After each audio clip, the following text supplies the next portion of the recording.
Alright, here we are in the workshop. Just a quiet Sunday in the workshop. I've been doing some sanding today on a dining table that I'm making for a client, commission job, red gum. So this is just 150mm 6x2s sort of machined down and jointed together. Coming up pretty good. There's the base for it. Don't know how well you can see that. Just got the base standing up on its end while I finish the top. Yeah, I've done some video of me making this. If anybody's sort of keen to see some furniture making stuff, just a few videos about jointing and sanding, and I don't know, I might post it if anybody's actually interested. Yeah, leave some comments if you are interested, if you want to see some more sort of woodworking, furniture making kind of videos. But yeah, so I was sanding away on this and having a good think, as you do, sand away, meditate, sort of come up with an idea of a bit of a chainsaw video. So yeah, I've had to stop sanding this. I got up to 150 grit on the 150 grit on the random orbital and the good old Makita. And yeah, the bloody head off the Makita started to come off, which was flapping around. And yeah, I really should keep, I think these Velcro little head things, pads, I don't know what they're called. Probably should keep these in stock because it's Sunday. I wanted to get this sanded and oiled today, but it's not going to happen now because I can't get to the shop and buy one of those today. It'll have to be a run tomorrow to the local tool shop. Alright, but yeah, I was thinking about a video about the Husqvarnas. Now I know this sort of harks back to my video this about the 95. I think the video is called "This Could Be the Best Chainsaw Ever Made." I still stand by that. But yeah, I had a comment this morning. Somebody said,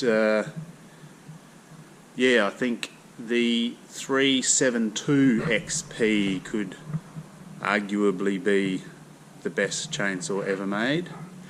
Now, this video here, I just want to start a bit of a conversation. I don't want to start an argument. I just want to start a conversation because I know, everybody's got their own opinion.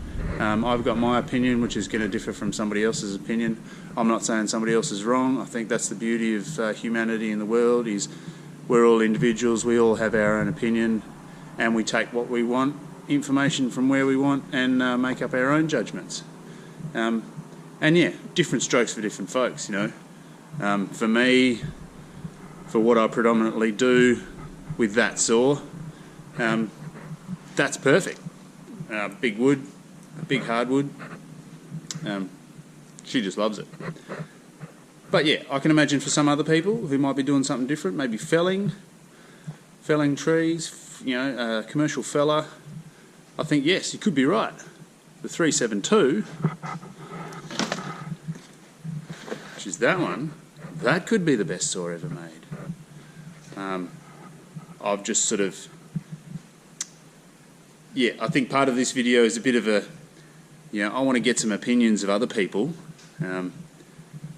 I've been collecting these saws for many, many years. And the missus says, "Oh, you don't need another chainsaw, and what are you going to use that for and stuff." But yeah, I've now sort of changed my tack to, these saws I use for work, but I'm also collecting them. I'm a collector now, I think. That's my story, and I'm sticking to it.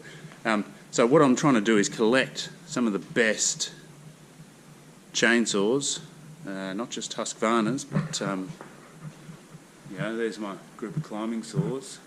Oh, there's a little still there. That's the best climbing saw. I don't like to say it, it's a still, but yeah,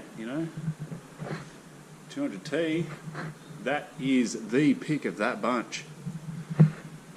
So yeah, I just want to collect really good saws. So these are sort of investments. I think that all of these bunch here are some of the best chainsaws ever made. For the different things that you're going to do, you know, like a 3120, that's just an absolute killer in big wood.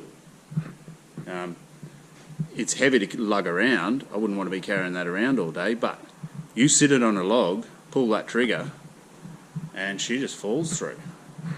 120 cc's of power.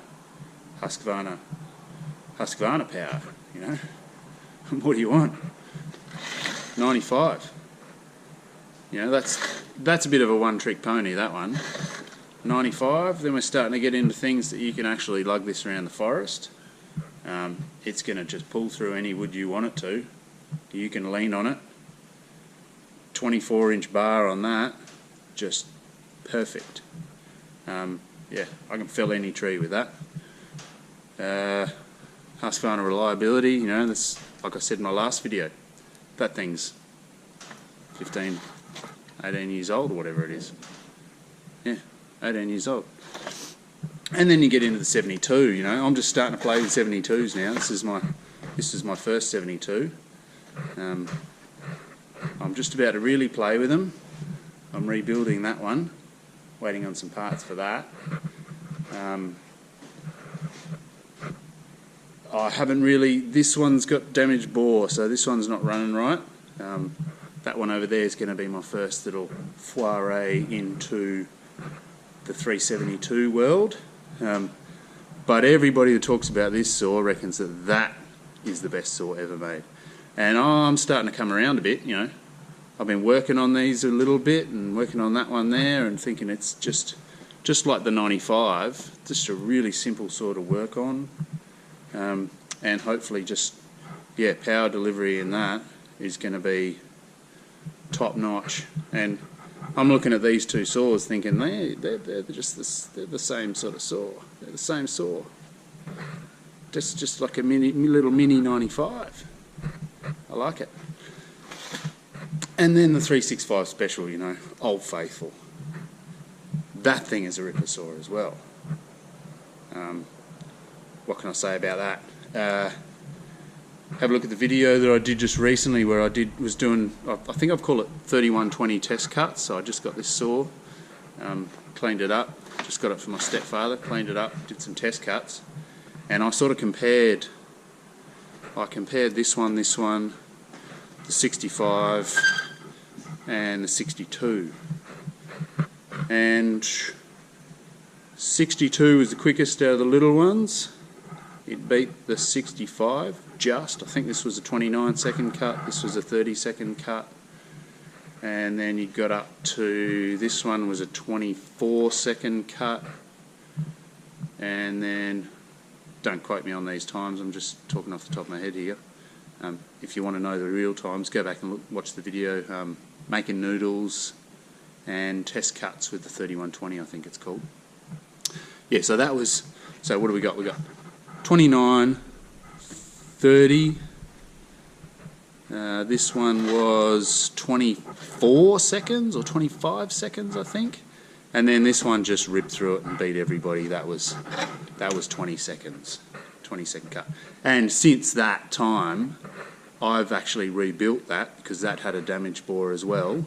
And before it got too bad, where is it? Had a damaged bore and piston. I don't know if you can see in there, she's a bit scored. That's probably, there's a bad one in there somewhere. Don't think that's retrievable. So yeah, that one's got the piston out of my old 3120, which is really good, and a brand new, the cylinder out of my old 3120, and a brand new genuine piston. And this thing's just singing now, just awesome. I can't wait to set up some test cuts and do another round of test cuts with all of these. That'll be a video coming up. But yeah, I think sort of looking at this bunch, and I can see a bit of a common sort of denominator happening here. You know, admittedly, this is the only sort of, it's not the only auto tune I've got. I've got a T45 or whatever they're called, T45, T540. Yeah, that's it. Got a 540 up there, auto-tune, and that auto-tune. I've tried a 76. I think the only one that's missing out of this that you could sort of say is the best is a 76, like when you're talking auto-tunes. And then now the new 72s.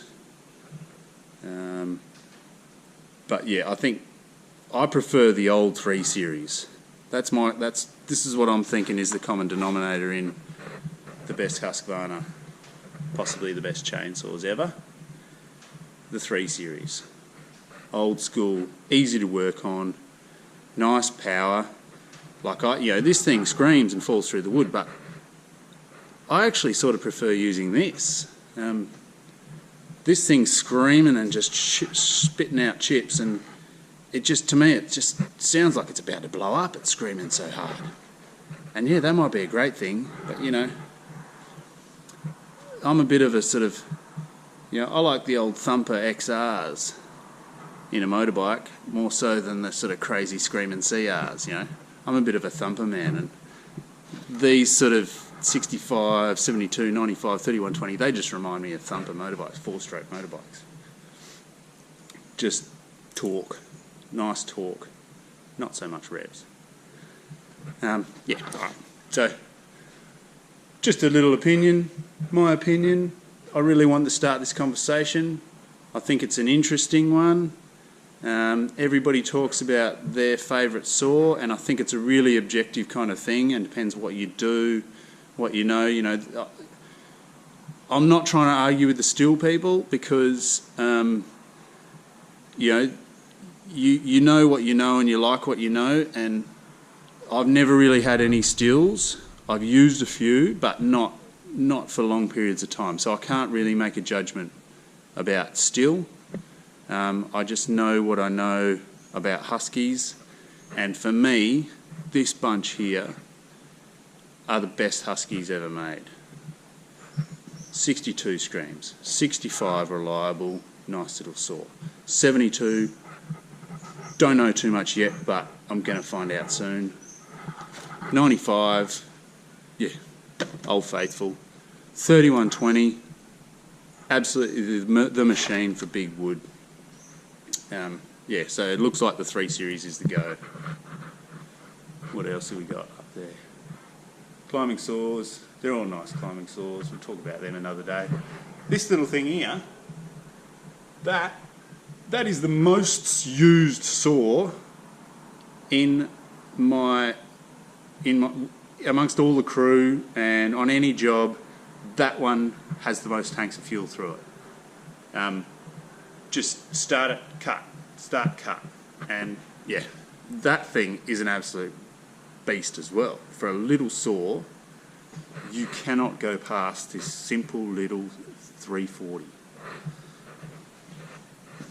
So yeah, I'm just going on repeating myself. So I think what else I'll do with this video is, I just want to let Paul know. I know Paul's going to watch this. He's still over in the Czech Republic.